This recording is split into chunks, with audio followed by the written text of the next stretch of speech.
We ready? Does this work? Yeah. Afternoon, everyone. My name is Jim Welkos with the Office of Support Services and Operations. Welcome to the first in a series of talks and seminars entitled CMS Talks. These sessions will provide employees with tools, tips, and resources when navigating through periods of change and transition. Today's talk is Contending with Change.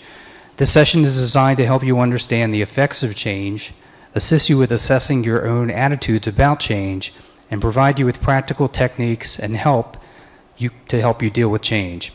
Please remember, if you are missing all or part of this session, it is available via YouTube anytime via CMS YouTube. Also, please remember an EAP counselor can be reached at any time, anywhere, 24 hours a day, 7 days a week by calling 1-800-222-0364. All this information also is on the CMS intranet site. With that, I'd like to introduce today's speaker, Nina Blenman. Nina is a licensed social worker and field consultant, behavioral health services with Federal Occupational Health, and is one of our wonderful EAP counselors. So now I'll turn it over to Nina. Thank you. Hi, everybody. Thank you for attending. So when we think about change, which is what we're talking about today, I wanted to start with what the objectives of the session are. Obviously, change is a fact of life, whether it's at home, at work, or the world at large. We celebrate a lot of different kinds of changes. There's positive changes, such as births, weddings, promotions, and there's others that are what we might call either negative or things we're not looking forward to. Divorce, death, loss of a job. But each of these situations teaches us lessons that success, that we all go through the ebbs and flows, and we'll be looking at some of the pain that comes along with loss when there are changes, and looking how we can redefine our lives when changes take place. No doubt change can be very, very difficult, but we're here today to talk about stages of change as well as some tips to use while going through a change. Because really it's a transition into something new. The change is the final outcome, but the transition is what we go through. So the objectives are to review the stages of change, suggest strategies for each stage, and discuss ways to manage reactions to change. So think today about maybe a change you're going through. It can be little or it can be big. It can be something like you want to be more healthy, you want a promotion, you want to increase your friendships, your social network, you want to be able to transition to a new job more effectively or to a new supervisor. So think about one of these or something that pertains to you while we're talking today.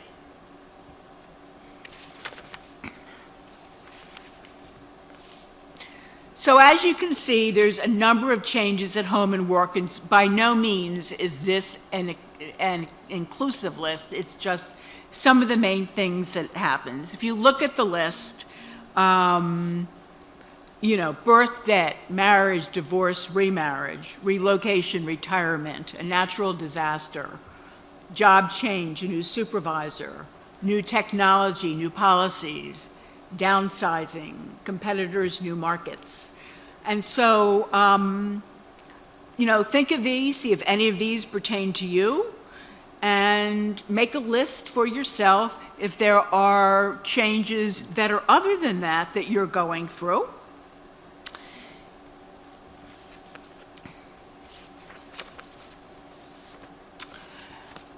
So what I want you to think about is what comes to mind when it comes to change. So I just want to ask some questions for you to think about. If you want to raise your hand, it's fine if you think it pertains to you. Do you find it difficult to cope with change? Do you experience unpleasant emotions as a result of change? Are you less satisfied with yourself lately? Have you been experiencing increased feelings of powerlessness? Have you been avoiding isolating from friends and family?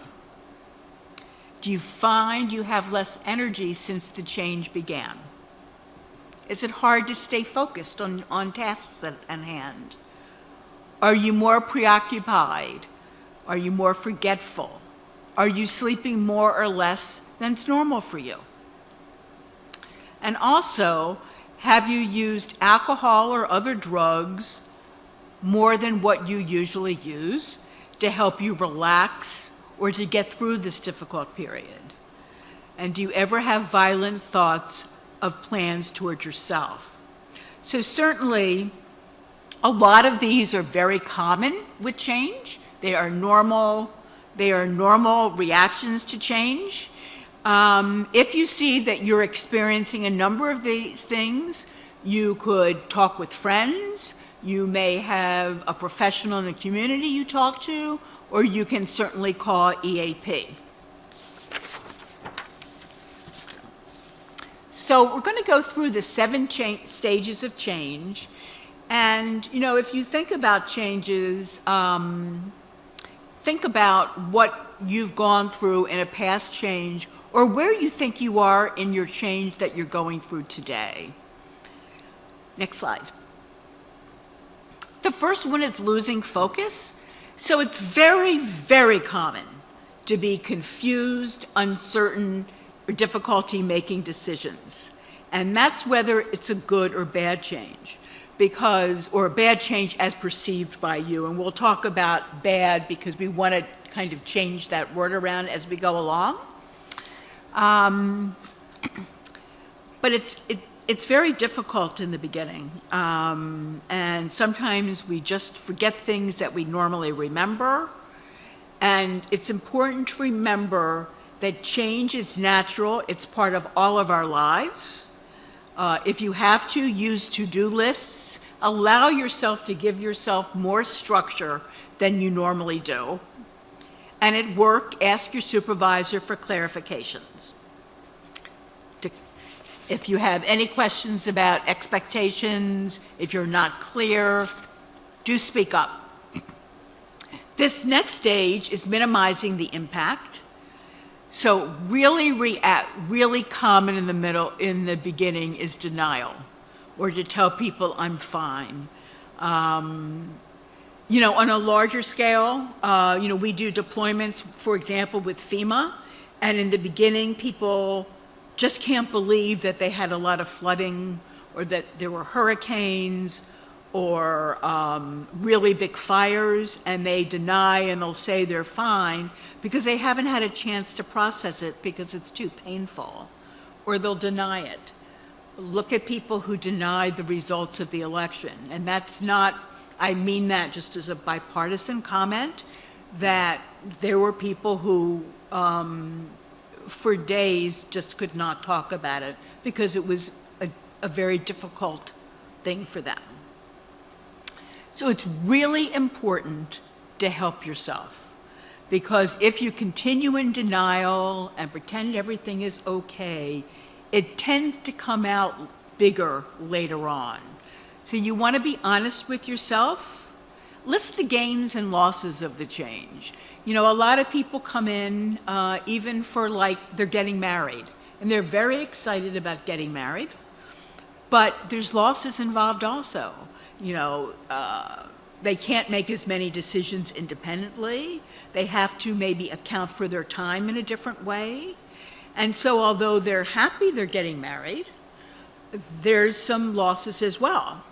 I know that when I retired in 2003, one of the biggest losses for me was the structure of every day, knowing where I had to go, knowing that I was responsible and that I was helping people. and I couldn't even really look at the gains. I mean, I knew that I was getting a retirement check from the federal government. I knew it wasn't enough, but I knew that there were gains from that. But for me, as I tell people all the time, I failed retirement. I sat in bed, watched Law and Order over and over. So if you want to know about any episode of any of the Law and Orders, I can tell you, and I ate. So I did go back to work, initially part-time, and then I've been on this contract for 11 plus years. So it's important to be honest with yourself. Again, listing the gains and losses, and allow yourself to feel the emotions. So the lowest part of the transition is the pit. What are typical reactions? Anger, resentment, resistance, discouragement. Let yourself feel these because they are typical. What isn't typical is that 4 months later, you're feeling you're in the same place, that you're just no place different. You're still as angry, you're frustrated, and nothing has changed. So it's important to accept help. You want to seek support. And what's important is, you know, I see a lot of people who, believe it or not, are unhappy at work. And maybe they don't like a supervisor or they don't like policies. And what they tend to do often is to commiserate with other people who are unhappy. It brings them down when they do this day in and day out. Their work performance changes negatively, and they're still as depressed. Whereas if they talk to people who were more upbeat, they could still get some encouragement, but they would get some positive feedback as well. Support groups are helpful. You know, there's always grief groups, there's caretaking groups, there's groups on basically everything. And of course there's EAP, and then there's counseling in the community. And as you probably know, EAP is available not just to you, but to dependents and significant others living in your home as well. So what you want to do is develop a vision of what your life will be like when you finish the transition. Now, this is really hard to do when you're still in the pit, because the pit, as I said, is the lowest point. It's really, really difficult. I'm sure we've all been at the pit at some point, you know, especially when there have been negative things that have gone on, and we just don't see how things are going to end favorably. This next stage is letting go of the past. So certainly, relief, sadness, and it's important sometimes to say goodbye to the past, although we do want to remember the good things. and we'll be building new skills and attitudes and celebrate even small successes. You know, we see a lot of people who, when they may come in for one reason, and then during the session they say, you know, I really want to be healthier. We hear that a lot. That's maybe not why they're coming to EAP. They may be coming for a variety of reasons, but that lands up being their goal. And so they may not see that they're losing weight and being healthier because the scale may not be changing, but that doesn't mean that they're not making changes if they're more active, eating more healthy. And sometimes they may be surprised when a person comes up to them and says, you know, you look better. God, you look like you've lost weight. Well, maybe the scale doesn't show it, but perhaps you've lost inches, or you're just happier because you know you're living a happier lifestyle. So during this letting go of the past, until now, you've been focused on how things used to be. Now, we want to be able to accept the change and move forward. Yes, it is possible something will pull you back, because changes don't happen necessarily one at a time. Here's a change, I'm changing offices, and then that's cleared up, and then a couple months later, God forbid, somebody passes away, and then you're going through that, and then a few more months after that, you're retiring. But what happens often is there's not always a defined period for each. That, you know, we're changing jobs, and then in the midst of this, our commute majorly changes. We've had people come in for that. Or somebody passes away or is very ill in their family, so they go back to the pit. So it's like with any change, it doesn't go up like that. It's normally like this with some fallback, and then you go up a little and you fall back. And in time, you generally don't fall as often or as hard into the pit. So don't be discouraged. Usually it won't be for that long that you stay back in the pit. Stage 5 is testing the limits. So what you'll see often is that instead of more bad days, you're having more good days. We see this a lot. I was working with a client at another agency whose wife decided to leave him. The marriage had not been good, and he was just devastated, really, because he wanted to be in a family and he wanted to be with his kids every day.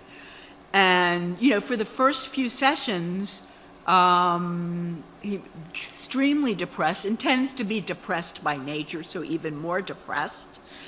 Was kind of at a loss as what to do. And we talked about self-care, maybe spending a little bit of time with hobbies that he likes, with friends he likes. And although he was still hurting at the end, he was in a much, much better place. He was certainly having more good days than not. He was seeing, you know, when you're looking at the tunnel, he could actually see through the tunnel a little bit some of the time. And so for him, that was a really big change. And you're feeling alive again. You're not feeling that sunken feeling like, what's next? So what can you do to help yourself? And we'll be talking more specifically about some of these. You want to seek new experiences, as this gentleman did.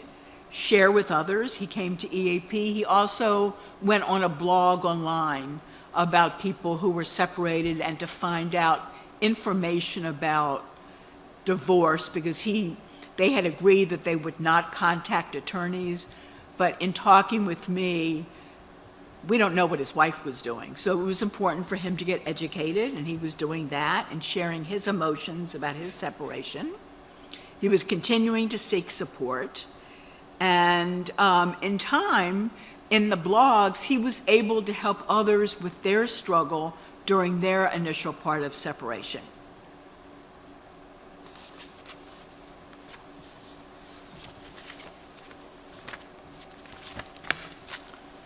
So the next stage is searching for meaning. So obviously, people generally have new confidence, they feel more free, and what's really important is to evaluate what you have learned through this change, write down what coping strategies worked, because you want to be able to use them again when there's another change that comes your way, which undoubtedly there will be. You want to be able to use them in the future, and even think back to what's helped you in the back. We always ask people when they come to us, what do you see as your strengths? What do you see as your barriers? What stands in your way? Now, some people will say, oh, my barrier is my supervisor, but that's not the barrier. We're looking at what your barrier is. You know, why you're not, what's deterring you from changing in a more positive way or more quickly. So you'll probably see a lot of things that you've done in the past that have worked, and to use those again, because they're often helpful. Now, one thing I wanted to mention is a lot of times when the change is occurring, people cannot stop thinking about it. They're dwelling on it, not just at night, not just on their commute, but really focusing it on all the day. It's interrupting work, it's interrupting their family, it's interrupting their sleep. Maybe they're not eating, or they're eating too much, or they're drinking more alcohol. And there's an exercise just that I want to explain to you. It's pretty easy, and it helps a lot of people. And it's called thought stopping. That is when you literally picture a huge stop sign in front of you. In fact, I had a client years ago who was very literal and actually made a stop sign out of cardboard and brought it in, but you don't need to do that. But really picture the stop sign, and when those intrusive thoughts come in, say stop. And if you're alone, not in a queue, but you're alone in either at home or on your commute, or if you're in an office or you're in a car or whatever, to say stop, and to say it loudly. And when the thought intrudes again, to say it again. And what tends to happen is that the intrusions become less frequent and less in intensity. This usually takes about a month or two to really get optimal benefit, and it's important to do it regularly, not just occasionally when you're dwelling on it. Now, some people will say to me, if I can never think about this change, I'm going to be really, really anxious. So there's an alternate way to do the exercise that some people find more helpful, and that is to say, continue doing the stop, but remind yourself and say, at 9 o'clock today, I'm going to give myself 10 minutes to think about what's bothering me, and that's it for the day. Now, some people prefer that because they know they have permission to think about the change and what's bothering them. Other people say, I couldn't do that because the 10 minutes will go to an hour and will go to all day. So you have to figure out what works for you best. Okay. Integrating, the next slide, is, okay, now basically the change is part of your life. And as I mentioned, you may not be fully adjusted to one change before another change you need to deal with. And this can really be a jolt. But as we know, changes in life don't happen in an orderly fashion in particular. It's important to be patient to yourself, use coping skills, and there are some handouts outside for any of you that are interested in them, and I think that some will be sent to people. And it's a chart of a change, and it goes through different phases of change, and all the different stages of change that we've gone through, and put yourself down where you are now with that particular change, and look at what you can do to get to the next step, and then in a month revisit that to see where you are. Change takes time. Some people will say it's a month, some people will say it's 3 months, but we encourage cognitive behavioral work where we're sometimes making changes even when we're not feeling ready to. For example, years ago when I worked in probation in my first career, a court might order for a defendant to go to AA for alcohol. They go to meet the court order, but they have no interest to go. But if they do the 90 and 90, which is recommended, 90 days of AA for your first 90 days, that after, a month or so, they're not thinking, oh, I have to go to AA again. It's become part of their life, and they're beginning to meet people. So you don't need to do a lot of psychological work to figure out what happened in your childhood, anything like that. And that can happen with changes of everyday life. I know somebody who didn't use a seatbelt. It wasn't because she didn't want to, it's that she forgot. She put a stickum on her steering wheel, and the stickum stayed up for about a month before it fell down, and it reminded her, but after that month, that seatbelt was on because she was doing it every day. So it's important, whatever mechanism you use, to do regularly.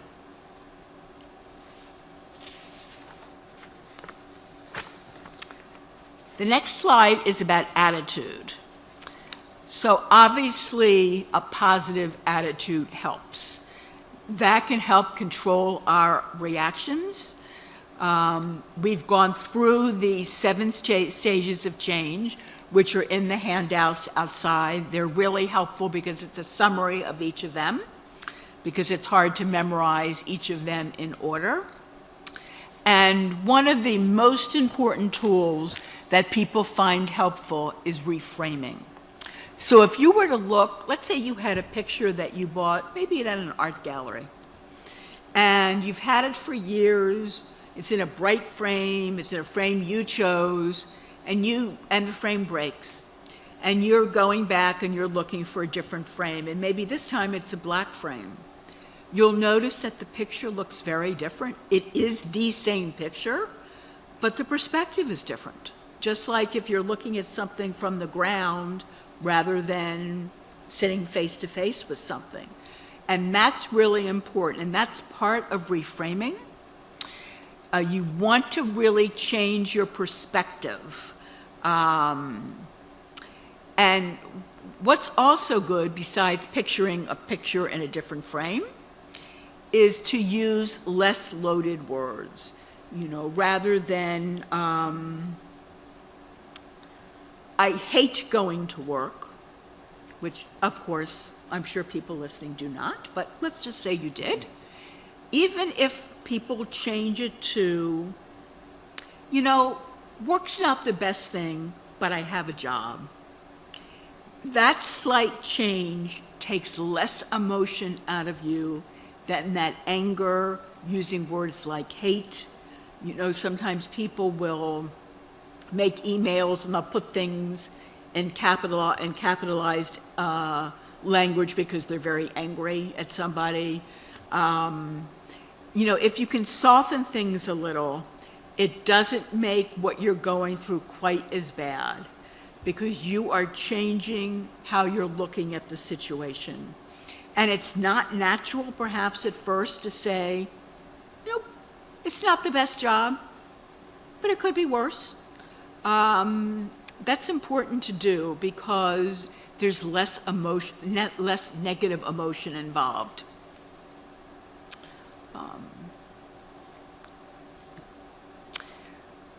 So I would say that reframing, which is, I'll talk about the different things that can happen here, that reframing is probably one of the most effective cognitive behavioral tools that there is. If we allow ourselves not to stay in the negative indefinitely, the serious negative indefinitely, we can start to make changes.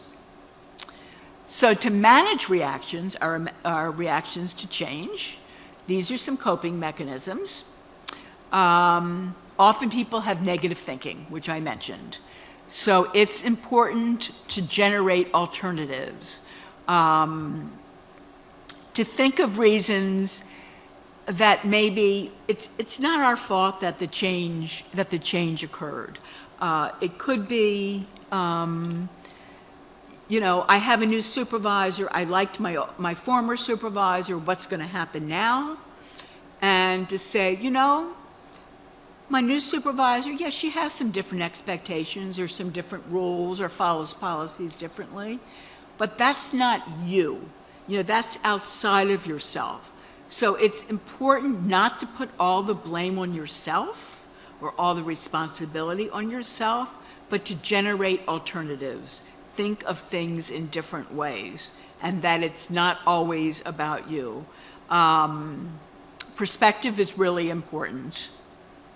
Negative beliefs, that's finding evidence to the contrary. That is, an example might be, I never respond well to change. I'll never be able to support my child going to college. I'll never do well with my new boss. Think back to an experience that you did well, and try to say, wait a minute, this doesn't always happen to me.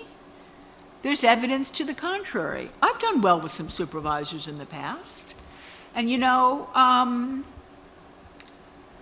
no, I have been saving money for my kids' college. It's not my fault, for example, that my son, who's not able to take care of his 2 kids, that the 2 kids had to move in with me, and it's financially more of a hardship. So really stop blaming yourself is really, really important. We really encourage people to do that because a lot of things are outside of our control. Then with perspective, we want to put concerns into a larger perspective. And remember, I've gone through harder things in life in the past. And even with things, this is a difficult problem, but people do struggle with things which are really even harder. You may have heard the expression, if everybody puts their dirty laundry out, including yours, whose do you take back? You tend to take back your own when you find out what other people are going through, because we're not really expecting that's what we go through. With the holidays approaching, I did a presentation last week on the holidays, how to adapt to holidays, and because it's a very difficult, although great period for some. There's a lot of mixed emotions in that. And people were saying, because everybody thinks that their family's going to be like Leave It to Beaver, which, by the way, was my favorite show growing up, which shows my age, but it really was. But not every family is like that family. So, just to realize, wait a minute, we don't know what's going into our neighbors next door. We think they're happy, but sometimes we really don't know. So keeping perspective is really, really important. So there's one last slide. I don't know whether you want me to ask if people have questions, because I don't know how we're doing with time. Yeah, we're fine with time. It's just, you can't repeat them on the phone. You can't repeat them on the phone. Okay. So feel free afterwards, if you have time to ask me. I will be outside of this because the room will be used. Please, please, please ask me any questions that you have. I'll also mention my email address, which is nina.blendman, BLENDMAN, @FOH health.hhs.gov. Feel free to contact me. I'll be glad to talk with you. So basically, you may not be in charge of the change. You can't change that. And accept that whether it's positive or negative, it can be difficult. Give yourself time to adjust. Don't continue to deny, and certainly don't isolate. Because isolation, especially during grief or during hard times, doesn't help people kind of recoup and get the positive energy that they need. Know what to expect from each phase of change, so review the 7 changes, the 7 steps of change, and reframe the issue so that you can change and improve your attitude. So it's not quite as angry, frustrated, that you have no control. You'll see that you do have some control. And through being more aware and reframing, you can learn to manage reactions to change.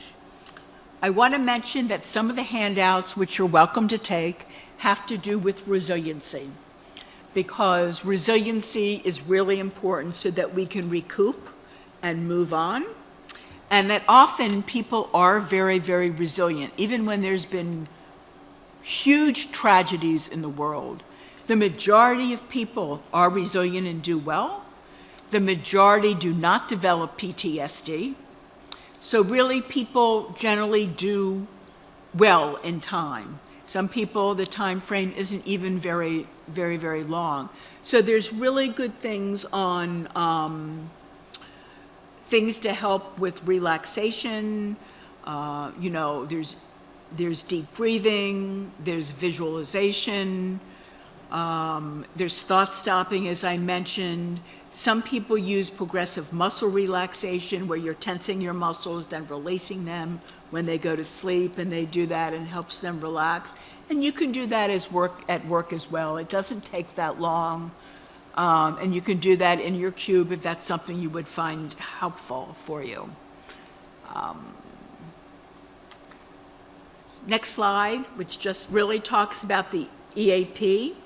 It's 800-222-0364, as Jim mentioned earlier. This is the website here, which is www.foh4u.com. And again, you can call EAP for something teeny. It doesn't have to be large. It can be anything at all. And also to remind you of the work-life program, which is really very, very active here, that offers, and there's information on that in the handouts. There's free kits you can order about almost any type of your life. If you're pregnant, if you have a young one, a Healthy You kit, and these are free kits you can order through WorkLife. There's a geriatric one for older people that you can give to a relative. It has information that they can keep in the fridge. For example, if EMT is called. And almost all of these come with phenomenal resource books. Like the one on a Healthy You comes with a great book from the Mayo Clinic. And there's also a college-age kit for your child who goes away to school and doesn't know how to sew. And so there's a little sewing kit there so that they can follow that and not have to call you all the time to ask you questions. And so that FOH, we're here to improve the health, safety, and productivity of our federal employees. Although work-life is not a mandated benefit, it is a benefit that CMS does have and does use. And in terms of EAP is a mandated federal benefit, but it can be done in many ways. I have an agency where it's just telephonic, 3 sessions. And then I have CMS on the other end, which is up to 8 sessions a year on a particular topic. And then if something else comes in, you can come back for more sessions. And again, your family's use of EAP, there are people in the community who are vetted by federal occupational health So if a child needs some short-term counseling or a family member, we can refer them to somebody in the community, and they get the same benefit as you do. Their visits do not go against your visits. It's 8 per person in the household. I'm really glad to have been here today. Sorry, because of people calling in the YouTube, that we couldn't do more of a question answer, which is always more interesting. But I did want to get the facts across, and please feel free, contact me, myself, or EAP, the 800 number.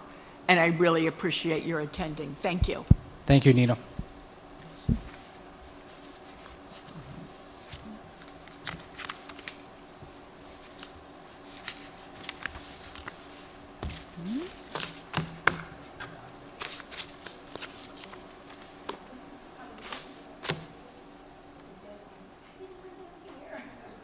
You know, we sometimes do at other agencies, well, I've had some people who are doing a health and wellness presentation, they can call in, and then they find that they're getting interruptions, so they'll come down to the session. So thank you for coming.